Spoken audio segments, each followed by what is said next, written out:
think with Ryan and what he's done here is we brought in a bunch of really good coaches. And so the development of your position is key, and then the development of the scheme, right? But, I mean, statistically and what they've done here, like, the offense is pretty damn good. So I don't need to come in and revamp or change a bunch of things. I'm here to enhance and make those things better.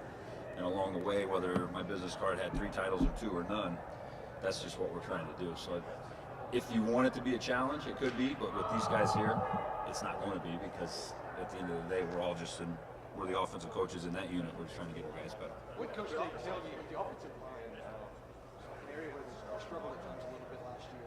It's an area where you guys at UCLA thrive. People use your film as this is textbook how to run the football. For you, I guess, excitement is it to get to work with the talent level this year, kind of put your stamp on what you were able to do at UCLA with the run scheme, bring it to a guy like Ronnie Johnson. I don't care if the talent that you guys are working with. Yeah. As a coach, people see it. Absolutely, because that's your number one job as a coach, is to develop your guys, right? You got to maximize each individual kid, right? So it doesn't matter which one you're talking about, to make sure they play to their ability. So yes, if I can enhance the scheme here and help those guys on 1 or 2 or 3 things from staff, that's good. And then really just the excitement of coaching. Once again, the intimacy, I think I said it before, of coaching college football. You get to take an 18, 19-year-old kid and then watch him grow and develop him through that, to get him ready for the next level. So the kids we're going to be able to recruit here, the place that this, the kids that this place wants to bring in, yeah, I'm very excited for that. What did Coach Jay specifically wanted you to address from offensive line play, Justin? I mean, more than anything else, maybe it was lacking. Was it? No, in a run game? I mean, did he? No, he wanted me to come in and maximize the guys, maximize the room. I mean, there was not one specifics of a D&D or a scheme or any of those things. Because once again, when you come in, like, that's your job as a position coach. First and foremost is to develop and maximize your room. And so that's what he knows that he's getting with me, and that's why he brought me here, is that that's what I need to do, is just make sure we're just enhancing these guys' tool sets and playing at a high level when we need to. Well, let's say, a person sitting from 30,000 feet now, what about the nation in total offense and scoring? What needs to be fit and what needs to be enhanced and stuff? What do you see that maybe you do need to bring along from an offensive line? Well, I think there were times when it looked like run defenses gave them a lot of trouble. Yeah, I mean, I think we're going to evaluate the film. You're going to watch the tape, and you're going to see things that, if it is going to be who we are and what we're about, how do you make it better? How do you enhance it? And there'll be maybe some things that you bring in and say, we're not going to be that as much because of, the personnel and what we have in the field.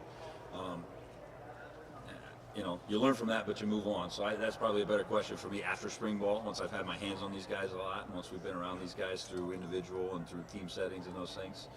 That would be a good one to come back after spring and really see what we really are honed in on that we've got to make better, so when we get to the fall, we're ready to go. Justin, when you were hired, it seemed like you were immediately, you went on the road representing Ohio State. Was that different for you? Like, was recruiting different, knowing what was on your chest as opposed to, I don't know, like your previous style? Yeah, I mean, it doesn't hurt. I mean, the block O when you walk in through the front door of the school, yeah, people see that. There's a little bit of, logo greed or whatever you want to say. But I mean, once again, like you guys will see as you're around me more, like I'm a big fundamental basics, keeping everything simple and working the way up, right? Like football in itself is blocking and tackling. That's just how it starts. You block them, they don't tackle you, score points. Whether you throw it, you run it, however you get it, right? If you don't block them, then they're going to tackle your guy, whether it's a sack, a TFL. Now put that into recruiting. It's all about relationships. You got to identify the kids that can play for you and uphold the standard that you have here. And then how do you go get those guys, right?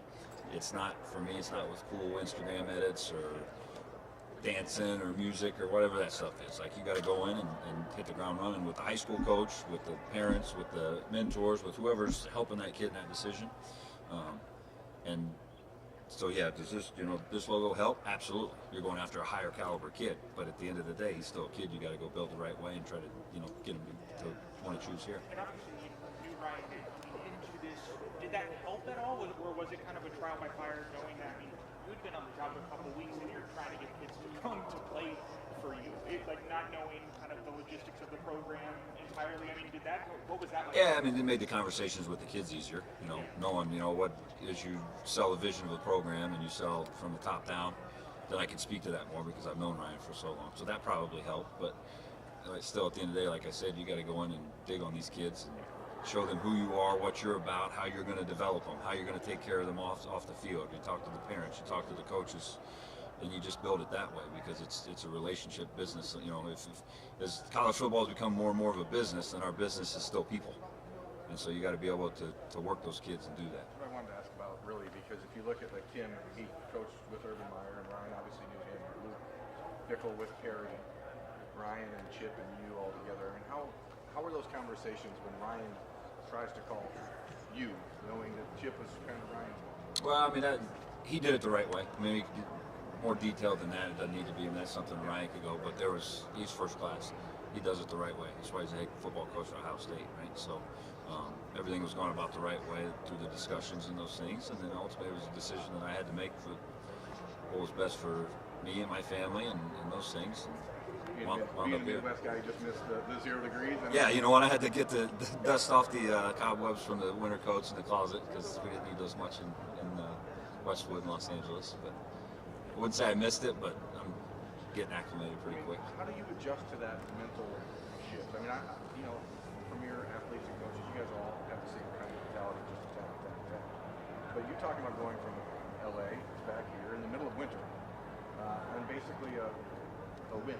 And how hard is that for you, for your family, just for everything that you have to do to get back here logistically? I mean, it's a challenge. I got 4 kids and moving across the country, so the timing of that, finding a home, but those are all things that go into it. And you get into this business knowing that.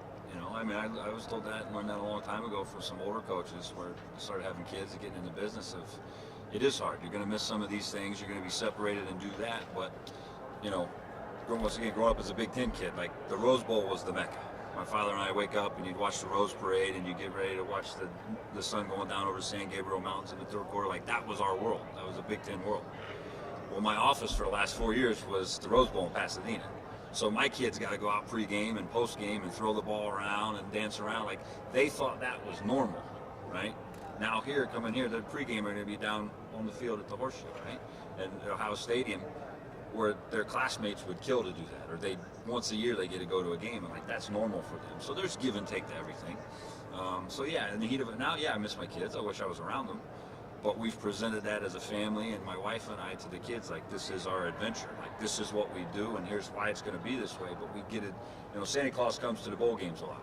My kids don't know that Santa Claus comes to the house. They're what hotels he visit and make sure he can get there because it's just what we do. More of a house you're going to get for the money. Say again? More of a house. Way bigger than I could get in Southern California. Hey Justin, Ohio State's philosophy with the offensive line has generally been to get the 5 best guys and then slot them, figure out how they're going to have that alignment. Last year they basically had 4 tackles at center. What is your philosophy? What's the philosophy going to be going forward? Is it let's just find the best unit or the best players and then mold them? Yeah, I mean, as you recruit, you look at your board, you want to recruit so many tackles and so many interior guys. You have to have swing guys because of injuries and all those other things that go. But I've always been in the philosophy, like, you have to play your 5 best, right? So if the starting left guard, whoever it is, goes down, and the backup left guard is your 9th best guy, you're not going to put him and have your 6th best guy still sitting on the sideline. So does that mean your right guard goes to left guard because the backup right guard is 6? You know, there's some gymnastics there. Like I said, you have to have guys that can play, you know, multi-flex positions because of injury, because you can only travel 10, 11, or 12. You're not going to have, you know, those full guys. So, I mean, yeah, to manage the roster, you want to have so many tackles and so many guards, and you'd like those guys to play that way. But every once in a while, there could be the shell game going on of moving an outside guy inside or an inside guy outside so that your 5 best are playing to give you a chance to win a game. What are your impressions of what you see so far? Style you want to have on your offensive line to have people watch it? Yeah, I've said this all the time. Is when the offensive line position is felt, meaning there's a presence there, you feel it. It's something that's tangible, and that's when you're cooking, right? When my daughter's up in the 10th row of the stadium and it's 3rd and 2, and she's like, "Daddy's going to run it to the right," and everybody in the stadium knows that, and you still go do it. That's when you have people feel you. So, how do we get there? I mean, it's just, once again, it's like beating a dead horse. It's development. It's putting tools in the toolbox for these guys. So in a certain situation or a certain block, they pull it out and they go do it. right? And that comes with repetition, that comes with film study, that comes with doing your stuff on the field, so that when that opportunity shows up where they have to pull that out, then they just go do that. And that's what I mean by being felt. Like, we know what we're going to do, how we're going to do it, and it exudes itself through the film, at the stadium, at the practice, with people there in person watching it. Justin, OSU's been a pretty heavy stretch run team the last few years. It seems like you guys have seen a pretty versatile leadership there. Any talk with Ryan coming in here about helping diversify things a little bit? We're going through cut-ups and watching stuff now. Like I said, that's really more personnel driven. So what your guys do well and how you can put them in the most opportune position to do that. I mean, my book of work, I've been able to do 22 personnel to 23. I mean, when Ryan and I were together at Boston College, we lined up with Andre Williams and we had 3 tight ends, a fullback, and a tailback on the field, and at the 50-yard mark. So people would line up at goal line defense, but that's who we had and what we did, and so we got really good at that. So, you know, that's a long-winded way to say, you know, not really a specific thing. It's just going to be a matter of seeing what we have, what they do well, and then how do we maximize that, window dress that, and whatever the case may be, getting into that moving ahead.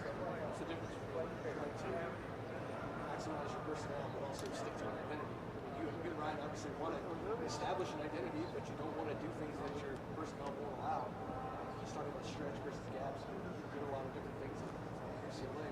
How do you kind of balance that offensive line to not just work with your personnel, but also make sure that you're being true to yourself and your identity and not just doing what you do? Yeah, I mean, your identity becomes, though, what those kids can do really well. So same deal. I mean, you get through spring ball and find out how these kids run, how they pull, how they, whatever they do, how they change direction, and some of the things that you do. Then you start to hang your hat on, we can do this, and here's how we can, like I said, window dress it a couple different ways. So, you know, you're really running the same stuff on 2, but is it formationally different? Is it unbalanced? Is it with the different personnel in the game? But for those 5, 6 guys up front, it is who you are, right? And so that's the fine line you always teeter with, because you can't, you know, if you're a jack of all, you're a master at none, right? And you don't get really good at anything. But you can't just pigeonhole yourself as well and be this all the time when you need a little variation. So that's as you go through spring, as we go through our cutoffs, we'll find out really where we need to head and what we're going to be.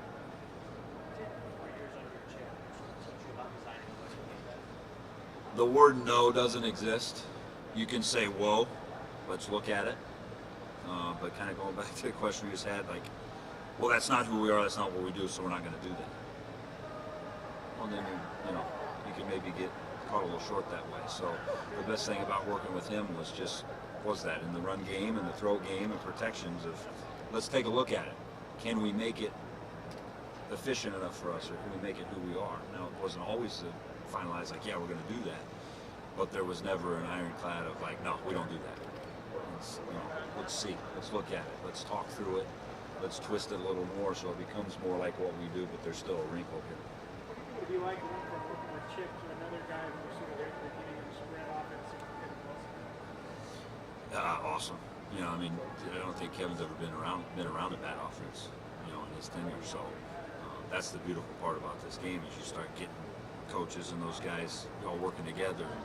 You know, it's a good little recipe. And then obviously through the vision of what Ryan wants to do of, you know, cooking it up and putting it out that way. So just in a short time being around Kev and all these guys, you know, we're in there with Kev and Tony and even Brian and Corey and those guys diving in, and everybody's talking their area of expertise within that play.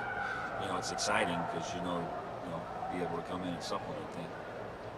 Talk about a clean slate going into spring, not forming evaluations very often last year. What would be your philosophy and how that shakes out, how you want what you want to see in these practices?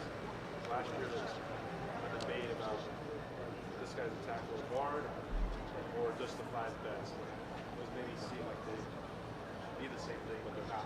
Yeah, I think it'll shake itself out. But as you go into spring, what do you look for? You see how a kid competes. You see how he thrives when there's a little adversity. I mean, all these things sound a little cliche, but they're cliches for a reason, because it happens, right? So however you want to put that. So getting into spring ball, yeah. How is a guy from individual to a partial team deal, from a partial team deal to when the lights are on, right? How does he play in that situation? Who is he next to? Is this guy, when he has these reps, look pretty good next to this guy, and then this one, when he's more on his own, not as good. So you start to kind of, you know, massage through that and figure that out. But that's the best part about this game, honestly, is like the best players show themselves, right? So whoever those 5 best are, they're gonna rear their head pretty quick, and then how do you accelerate their growth? That's our job as a coach.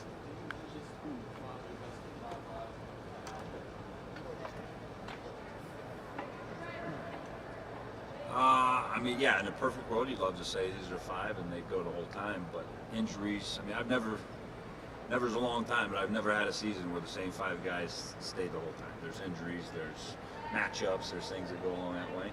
So you want to create as much depth and as many game-ready guys as you can. Yeah, so, we'll find that out as we keep moving ahead to it.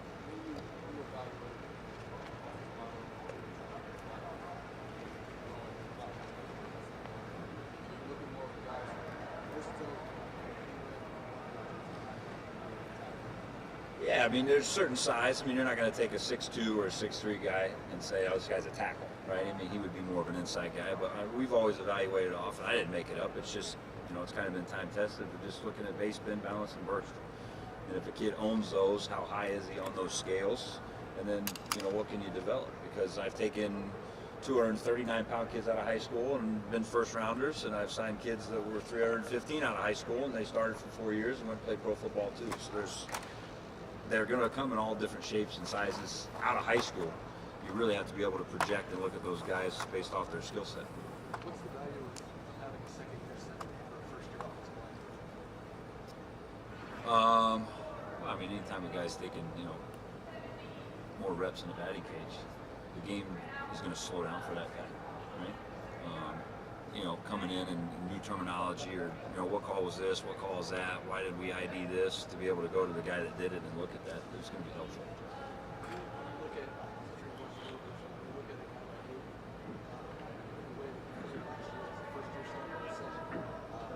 How much stock do you put into that? To build out those qualified guys, or you're trying to work a new scheme? You've got a guy who's supposed to be a leader of the offensive line who's already played in it.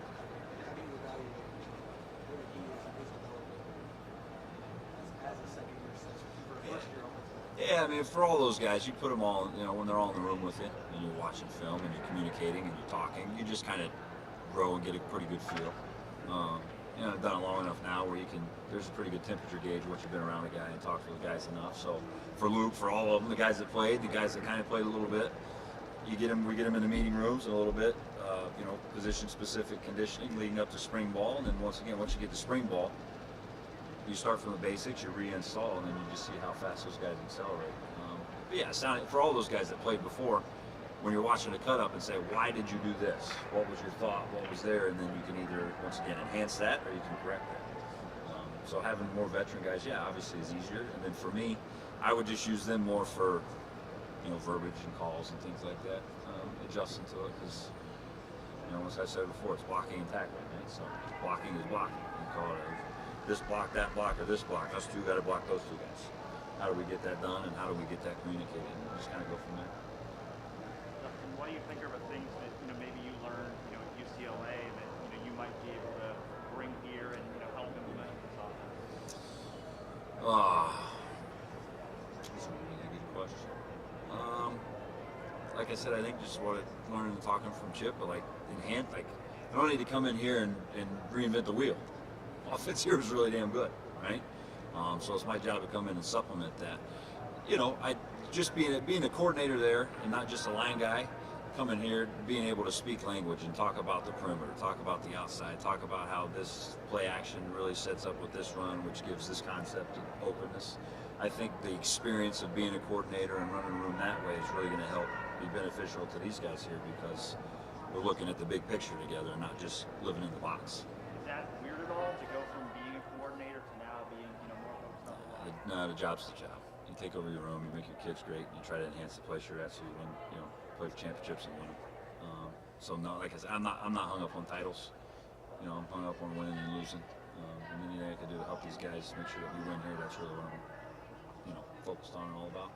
How much does it make the transition easier that you've already worked with Ryan and that you kind of know how it works? Yeah, well, I mean, very. The learning curve is smaller, right? If he says something or his mindset or what's important to him, and just seeing the way he goes about things, been there, done that, seen it before. So I think it's just an easier bridge of getting back into the groove and building the program and the room and everything through his vision and what he's wanted. It's making it easier. I assume you might have already been asked this, but initial reaction to DeJuan Jones, is that the biggest time in you? Yeah, some of the door frames aren't big enough for him. When he walks through, he's got to duck his head and yeah, bounce around. But he's a large human. But as an offensive line coach, is that especially intriguing? And then I guess you probably already seen on film. Just look at that side. It's exciting because you know all these guys, him and just all of them. But yeah, the size they have, the ability level they have, their skill set. How do you just enhance that? Right? How do you make it so that on Saturday they're playing at a high level and they're winning games? Yeah, so thank God you're not paying for his shoes or his clothes because he's a large human. For Harris, he played guard last year. I know he's talked about moving to tackle. Do you see him as a tackle, and how do you kind of guide him? The same way you do all the guys, right? Is you put them in the best position for them to maximize themselves, and then just to help the team. Right? I repeat myself again and again, but those would be things that we dive into through the workouts, watching film, getting into spring football. But it doesn't help whether you go inside to outside or outside to inside. If you played the game, the speed of the game, you don't necessarily get incrementally faster. The game slows down because of the way you process it. So for him being a full starter of last year, no matter what position he lines up and he's going at, the game itself is going to slow down a little bit because he's acclimated to it. Just beyond even the offensive line, how has your limited time here so far measured up to the expectations of what you thought Ohio State football culture looks and feels and sounds like? The kids got a great energy to them. Like today was the first real day where we're just around them. They were in the weight room and running around, and we're able to walk through and see the kids, and then up eating. I ate breakfast or lunch with a couple of the guys. Just the presence of these kids is pretty exciting. Like they're just genuinely good people, and you can sense that when you're in recruiting and you're around enough people going out. Sometimes you leave a high school or you leave a place and you're like, your skin's crawling a little bit. Like, yeah, that guy just rubbed me the wrong way. These guys here, they've done an unbelievable job of recruiting the right types of people on top of the right types of players. And that's been fun. Just the energy, and they were running around here earlier in the Woody, and they were in with Coach Mick, lifting, and the juice and the energy and all those things that go into it. Like there's a lot of it here, and that's been fun to see just in a short time being back. Because I got hired. We had a couple of days in dead period, and I was recruiting, so I've been on the road for a big chunk of it. But just getting around in a short time, that's been fun. I realize it's a new job, a new situation, but how much do you enjoy this time of year in general? Season's over, you get a chance to hit the reset button, and you start thinking about, hey, what are we building for next year? Yeah, all of it. You hit it all on. This the finishing of recruiting is good. Like I'm the son of a high school coach, so like I enjoy recruiting. I like going out to the schools and talking to the coaches and talking to the administrators and going to basketball games, right?